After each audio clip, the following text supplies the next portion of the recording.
السلام علیکم، welcome to English with فضل۔ امید کرتا ہوں تمام دوست خیریت سے ہوں گے اور اچھے ہوں گے۔ دوستو جہاں بھی رہیں خوش رہیں۔ آج کا ہمارا ٹاپک ہے پاپولیشن گروتھ، یعنی آبادی میں اضافہ۔ پاپولیشن کہتے ہیں آبادی کو، گروتھ کہتے ہیں اضافے کو یا بڑھوتری کو۔ یعنی پاپولیشن گروتھ سے مراد زمین پر انسانوں کی تعداد میں اضافہ ہونا ہے۔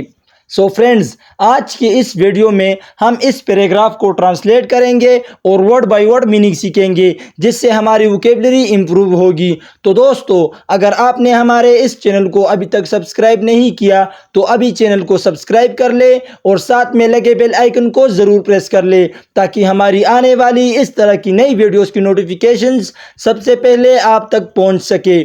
سو فرینڈز، شروع کرتے ہیں اپنی آج کی video. Population growth refers to the increase in the number of people living in a particular area over time۔ آبادی میں اضافے سے مراد وقت کے ساتھ کسی خاص علاقے میں رہنے والے لوگوں کی تعداد میں اضافہ ہوتا ہے۔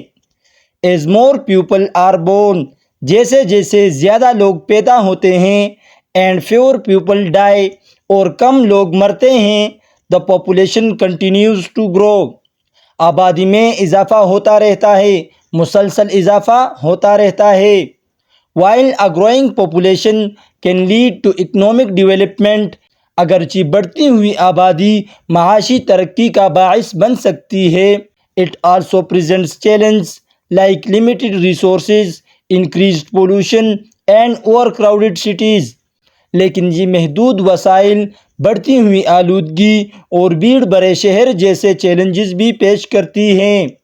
Managing population growth is important to ensure, آبادی میں اضافے کا انتظام اس بات کو یقینی بنانے کے لیے ضروری ہے that everyone has access to basic needs like food، water and shelter، کہ ہر شخص کو خوراک، پانی اور رہائش جیسی بنیادی ضروریات تک رسائی حاصل ہو۔ Governments and communities need to work together to find solutions, حکومتوں اور کمیونٹیز کو ایسے حل تلاش کرنے کے لیے مل کر کام کرنے کی ضرورت ہے۔ That balance growth with sustainability, جو ترقی کو پائیداری کے ساتھ متوازن رکھے۔ سو فرینڈز، یہ تھا ہمارا آج کا پیراگراف۔ اگر ویڈیو آپ کو تھوڑی سی بھی یوزفل لگی ہو تو پلیز ہماری اس ویڈیو کو لائک کریں اور اسے اپنے دوستوں کے ساتھ بھی شیئر کریں۔ اور اگر آپ بھی چاہتے ہیں کہ اس طرح کی مزید ویڈیوز کی مدد سے اپنی اسپوکن انگلش کو امپروو کریں اور اپنی ووکیبلری کو بہتر بنائیں تو ہمارے اس چینل کے ساتھ کنیکٹ رہیں۔ ملتے ہیں اپنی نیکسٹ ویڈیو میں، تب تک کے لیے اللہ حافظ۔